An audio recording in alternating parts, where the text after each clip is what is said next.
আজকের এই ক্লাসে আমরা রোধের শ্রেণী সমবায় এবং সমান্তরাল সমবায় এই দুটি বিষয় নিয়ে সম্পূর্ণভাবে আলোচনা করব।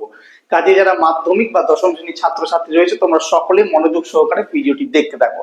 প্রথম আমরা জানবো যে রোধের সমবায় কাকে বলে। রোধের সমবায়টা কি না, যখন কোনো তড়িৎ বর্তনীতে আমরা একাধিক রোধ ব্যবহার করে থাকি তখন তাকে রোধের সমবায় বলা হয়। এই রোধের সমবায় দু ধরনের হয়, একটা হচ্ছে রোধের শ্রেণী সমবায় এবং দ্বিতীয় হচ্ছে রোধের সমান্তরাল সমবায়। তোমাদের প্রত্যেক ছাত্রছাত্রীকে বলে রাখি, এই ভিডিওর আগেও তোমাদের চলতর থেকে অনেকগুলি ভিডিও আমার চ্যানেলে রয়েছে, যারা দেখোনি অবশ্যই তোমরা সেই ভিডিওগুলি দেখে নিতে পারো। সেখান থেকে তোমরা অনেক কিছু শিখতে পারবে, বা যে টপিকগুলো আলোচনা হয়েছে সেগুলো ইম্পর্টেন্ট টপিক, সেখান থেকে পরীক্ষা এসে থাকে, কাজে তোমরা সেগুলো দেখে ভালোভাবে মুখস্থ বা প্র্যাকটিস তোমরা করতে পারো। তো দেখো, তো এই দুটি সমবায় নিয়ে আমরা আলোচনা করব। প্রথমে আসি যে রোধের শ্রেণী সমবায়। ঠিক আছে, আমরা প্রথমে আসবো যে রোধের শ্রেণী সমবায়। তো প্রশ্ন হচ্ছে এখন যে শ্রেণী সমবায় কাকে বলে? যখন একটা তড়িৎ বর্তনীতে, কি বললাম, যখন একটা তড়িৎ বর্তনীতে আমরা রোধগুলোকে, হতে পারে দুটো, হতে পারে তিনটে, বা হতে পারে চারটে, যটাই হোক না কেন আমরা মোটামুটি এখন তিনটে রোধ নিয়ে চলবো। তো কোন তড়িৎ বর্তনীতে যখন দুই বা ততোধিক রোধকে আমরা পরস্পরের সাথে সংযুক্ত করে লাগাই, অর্থাৎ আমি তোমাদের ছবি এঁকে বোঝাই। অর্থাৎ ধরো এইটা আমার একটা রোধ আছে, ঠিক আছে, এটা একটা পরিবাহী আছে, তার সাথে আমি এটার নাম দিলাম এ বি, এর সাথে আমি আর একটা যুক্ত করলাম, এর নাম দিলাম সি, তার সাথে আমি আরো একটা যুক্ত করলাম, নাম দিলাম ডি। তাহলে আমার এখানে তিনটে আছে, একটা এ বি, বিসি, সিডি। তাহলে পরিবাহীর এক প্রান্তের সাথে অপর প্রান্তে যখন আমি যুক্ত লাগাচ্ছি, দেখো এ বি একটা রোধ, তার সাথে আমি যুক্ত লাগাচ্ছি বিসি কে, তার শেষ প্রান্তের সাথে আমি যুক্ত লাগাচ্ছি সিডি কে। এইভাবে পরপর যখন আমার যাবে, শ্রেণী ভাবে পরপর যখন যাবে, তখন সেটাকে আমি বলবো রোধের শ্রেণী সমবায়। ঠিক আছে, তো এটা আমার রোধের শ্রেণী সমবায়। এই যে রোধটা আছে আমি নাম দিচ্ছি R1, এটা নাম দিচ্ছি R2, এটা নাম দিচ্ছি R3, তিনটে রোধ। ঠিক আছে, R1, R2, R3। মনে রাখবে যে এই শ্রেণী সমবায়ের ক্ষেত্রে প্রবাহ মাত্রা যদি আমার I হয়, তাহলে কিন্তু সেটা তিনটে রোধের ক্ষেত্রে সমানভাবে যাবে। অর্থাৎ প্রবাহ মাত্রা I থাকবে এবং বিভব প্রভেদ থাকবে V।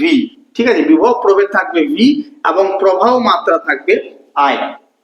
এবার তাহলে তোমাদের নিশ্চয়ই রোধের শ্রেণী সমবায় সম্পর্কে একটা স্বচ্ছ ধারণা এলো, যে আমরা রোধগুলোকে যখন পরপর শ্রেণী বিন্যস্ত ভাবে যুক্ত করব, বা একটা প্রান্তের শেষের সাথে অপর প্রান্তের প্রথমটা যুক্ত করব এবং পরপর যাব, তখন সেটা হচ্ছে আমাদের রোধের শ্রেণী সমবায়।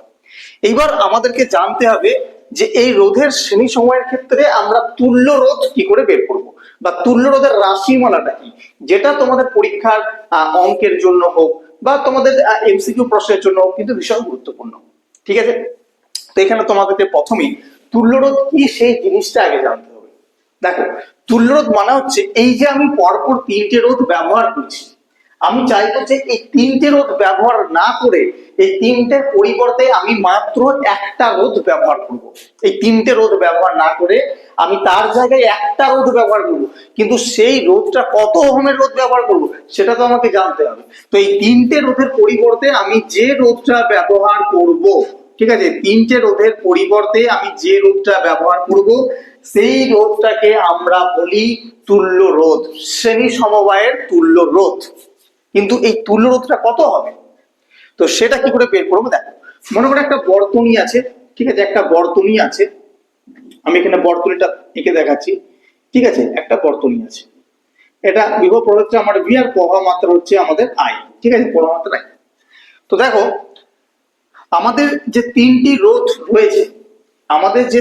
রোধ রয়েছে, আমরা একটা সূত্র তো প্রত্যেকে শিখেছি, ওহমের সূত্র কি, V equal to I R, তাই তো, যেখানে ভিটা বিভব প্রভেদ, আইটা প্রবাহ মাত্রা এবং আরটা হচ্ছে রোধ। তো ভি ইকুয়াল টু আই আর। তো আমরা শ্রেণী সমবায়ের ক্ষেত্রে সেটাকে ব্যবহার করবো, শ্রেণী সমবায় হোক বা সমান্তরাল সমবায় হোক, আমরা সেই সূত্রটাকে ব্যবহার করে শ্রেণী সমবায়ের রাশিমালা নির্ণয় করব। দেখো, এই যে প্রথম রোধটা আছে এবি ক্ষেত্রে আমরা লিখতে পারি V equal to I R one. আমাদের সূত্র হয় V equal to I R one, এটাকে আমি ভি এ বি দিচ্ছি। ঠিক আছে, ভি এ বি, কারণ বিভব প্রভেদ হচ্ছে এই রোধটার, এবি রোধটার বিভব প্রভেদ আমি ভি এ বি ঠিক আছে। আর বিসি রোধটার বিভব প্রভেদ হচ্ছে ভি বিসি সমান আমি কি লিখবো আই আই আর হয়তো, তো আমি আই আর আর এর জায়গায় লিখবো আর টু, কারণ এই রোধটা হচ্ছে আর টু, তাহলে আই আর টু।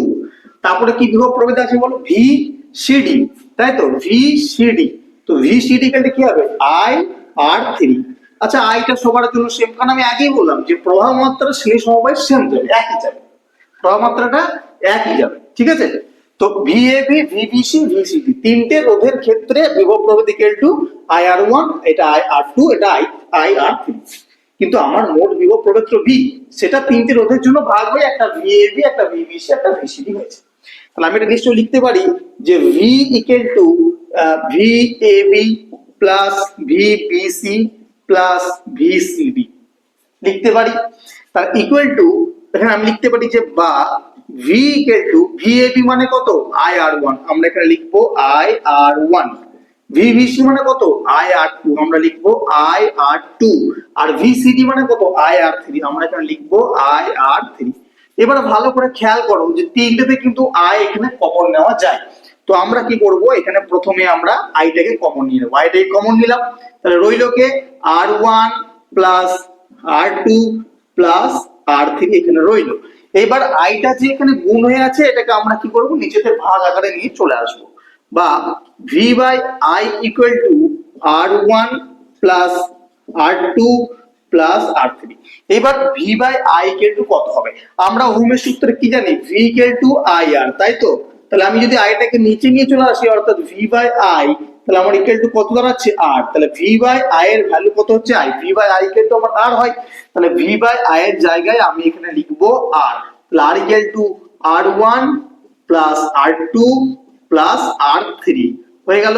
এটা হচ্ছে শ্রেণী সমবায়ের রাশিমালা, তুল্য রোধের রাশিমালা। এই যে আরটা আছে সেই আরটাকে আমরা বলি তুল্য রোধ, ঠিক আছে, তুল্য রোধ বলি। এই সূত্র দিয়ে অঙ্ক আমি তোমাদের করাবো, তার জন্য অবশ্যই চ্যানেলটিকে তোমাদের সাবস্ক্রাইব করে রাখতে হবে। এই চ্যানেল থেকে তোমাদের এই চ্যানেল থেকে তোমরা এই টপিকের উপর দুটো অঙ্ক তোমরা খুব ইম্পর্টেন্ট অঙ্ক, যে শ্রেণী সমবায় এবং সমান্তরাল সমবায়, সেখান থেকে অনেকগুলো অঙ্কই তুলে ধরবো, সেগুলো তোমরা পেয়ে যাবে। দুটো অঙ্ক তোমাদের মোস্ট ইম্পর্টেন্ট, যেগুলো মাধ্যমিক এসে থাকে সে ধরনের অঙ্ক তো আলোচনা করবোই। তো এই তোমাদের তুল্য রোধের শ্রেণী সমবায়ের ক্ষেত্রে রাশিমালাটা জেনে রাখতে হবে এবং কিভাবে আসছে সেটাও কিন্তু অবশ্যই জানতে হবে, ঠিক আছে। এই গেল তোমাদের শ্রেণী সমবায়ের তুল্য রোধের রাশিমালা। তাহলে একটা জিনিস এখানে মনে রাখবে, তুল্য রোধের যে মান সেটা কিন্তু এই ব্যবহৃত যে রোধগুলো রয়েছে তার থেকে বেশি হবে। কেন হবে স্যার, কারণ দেখো এই তিনটের সমষ্টি, তিনটে রোধের সমষ্টি হচ্ছে আমার তুল্য রোধ, নিশ্চয়ই বেশি হবে, তাই না, নিশ্চয়ই বেশি হবে। সমষ্টি যদি তুল্য রোধ হয় বেশি হবে, কারণ ধরো আর ওয়ান যদি তোমার 5 ওহম হয়, আর আর টু মনে করো 2 ওহম, আর আর থ্রি মনে করো 3 ওহম, তাহলে আর ইকুয়াল টু কি হবে 5 যুক্ত 2 যুক্ত 3, 5 এর 7 আর 3 10। তাহলে দেখো এই তিনটে রোধের থেকে আমার তুল্য রোধটা নিশ্চয়ই বেশি হলো, হলো কিনা। তাহলে তুল্য রোধ হচ্ছে আমার ক্ষেত্রে বেশি। কোন ক্ষেত্রে, এটা পরীক্ষায় কোশ্চেন আসে যে শ্রেণী সমবায়ের ক্ষেত্রে কিন্তু তুল্য রোধ ব্যবহৃত রোধের থেকে বেশি হয়। তাহলে বোঝা গেল শ্রেণী সমবায়ের ক্ষেত্রে তুল্য রোধ এবং শ্রেণী সমবায়। এবার আমরা আসবো যে সমান্তরাল সমবায় কি এবং সমান্তরাল সমবায়ের রাশিমালা। সমবায় আমরা সেই সময়কে বলবো যেখানে কোনো তড়িৎ বর্তনীতে পরিবাহীর এক প্রান্তের সাথে সমান্তরাল ভাবে কতগুলি রোধকে, দুই বা ততোধিক রোধকে বর্তনীর অপর প্রান্তের সাথে যুক্ত করা হয়। ছবিটা একটু এঁকে নিই, বিষয়টা পরিষ্কার হবে। দেখো এটা একটা আমার পরিবাহী আছে মনে করো, ঠিক আছে, এর সাথে এটা একটা পরিবাহী, আমি এখানে এ নাম দিচ্ছি, ঠিক আছে। এর সাথে তিনটে আমার রোধ যুক্ত হবে সমান্তরাল ভাবে, একটা রোধ যুক্ত করলাম, ঠিক আছে, এটা পরিবাহীর অপর প্রান্তের সাথে যুক্ত হয়েছে, ঠিক আছে। পরিবাহীটার নাম দিচ্ছি আমি বি, এ বি। এটা হচ্ছে সমান্তরাল ভাবে আমি তিনটি রোধ এখানে যুক্ত করেছি, ঠিক আছে, তিনটি রোধকে আমি সমান্তরাল ভাবে যুক্ত করলাম, ঠিক আছে। তিনটি রোধের নাম আমি দিচ্ছি আর ওয়ান, একটা দিচ্ছি আর টু, একটা দিচ্ছি আর থ্রি। তিনটি রোধ আমি যুক্ত করলাম।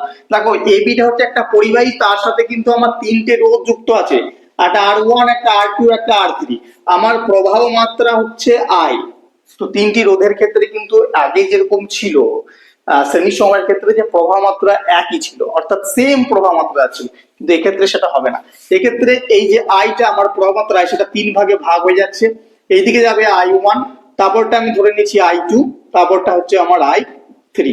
আমার তিনটি প্রবাহ মাত্রা আমি ভাগ করলাম এবং বিভব প্রভেদটা আমি ধরে নিচ্ছি ভি, ঠিক আছে, এই বিভব প্রভেদ কত? বিভব প্রভেদ হচ্ছে আমাদের ভি।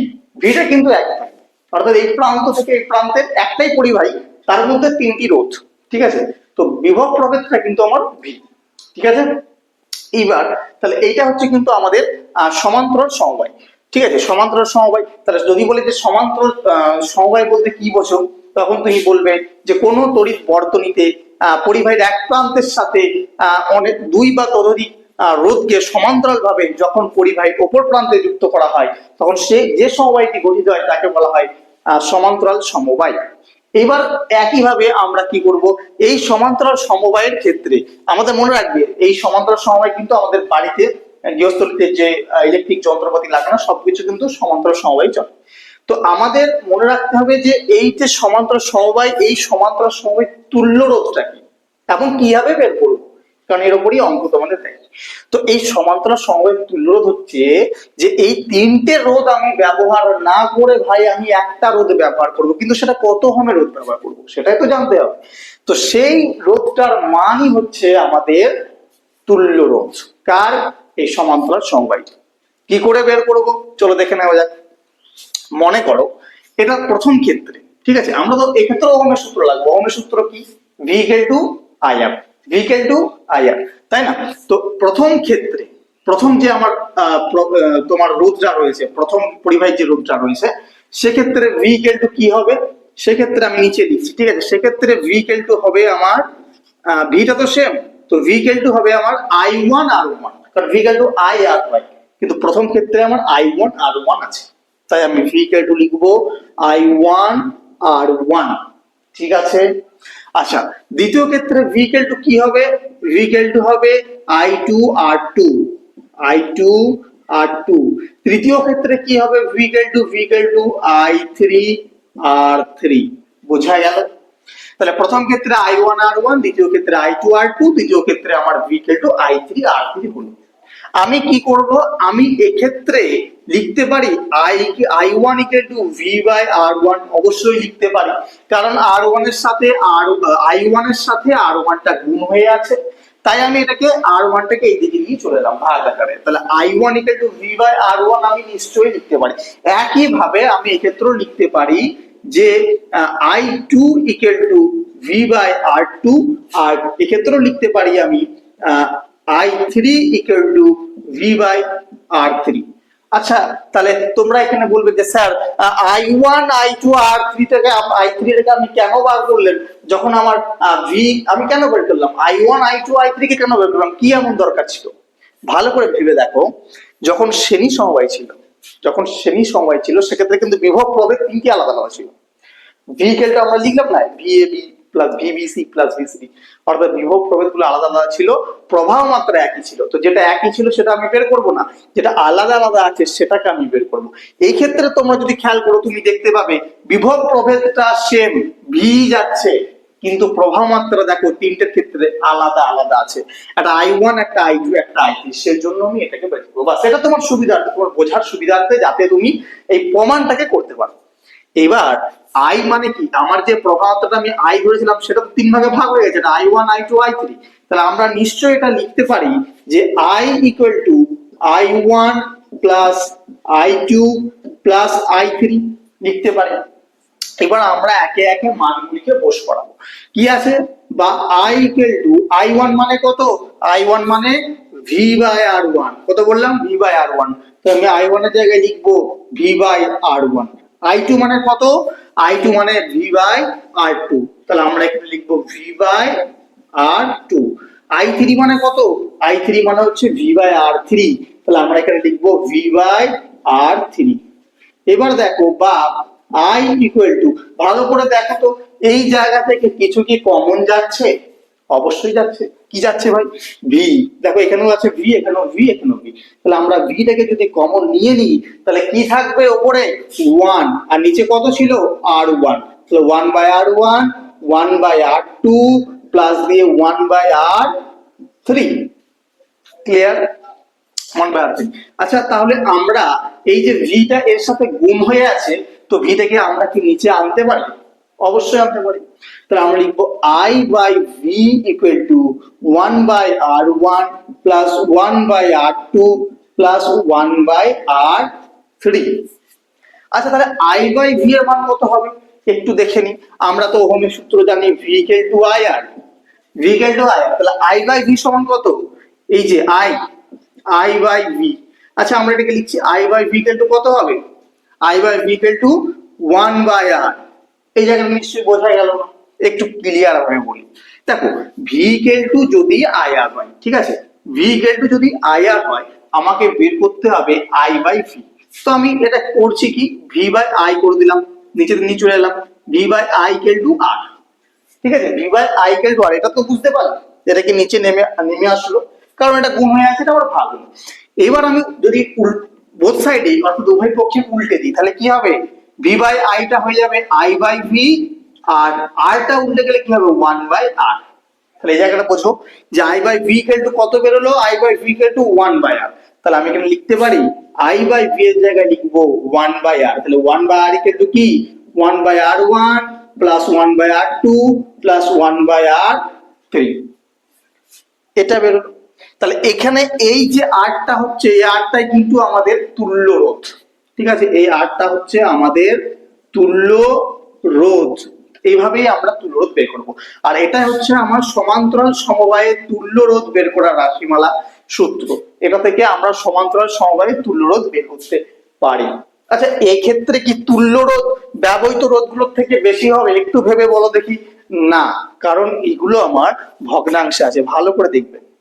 ঠিক আছে, 1/r1 plus 1/r2 plus 1/r3। এক্ষেত্রে তুল্য রোধের মান কিন্তু ব্যবহৃত রোধগুলোর মানের থেকে কম হবে, কিন্তু শ্রেণী সমবায়ের ক্ষেত্রে ঠিক উল্টো, তুল্য রোধের মান ব্যবহৃত রোধগুলোর থেকে যথেষ্ট বেশি হবে। ঠিক আছে, তাহলে 1/r equal to 1/r1 plus 1/r2 plus 1/r3। ভালো করে কিন্তু রাশিমালাটা মাথায় গেঁথে নাও, কারণ এগুলো পরীক্ষায় তোমাদের আসবে, অঙ্ক আসবে, এমসিকিউ আসতে পারে, এমনি নরমাল 2 নম্বর বা 3 নম্বরের অঙ্ক তোমাদেরকে দিতে পারে। সুতরাং ভালো করে সূত্রটা কিন্তু মুখস্থ রেখে দাও। ঠিক আছে, তাহলে আজকে আমরা ক্লাসে রোধের শ্রেণী সমবায় এবং সমান্তরাল সমবায় এই দুটি বিষয় নিয়ে আলোচনা করলাম।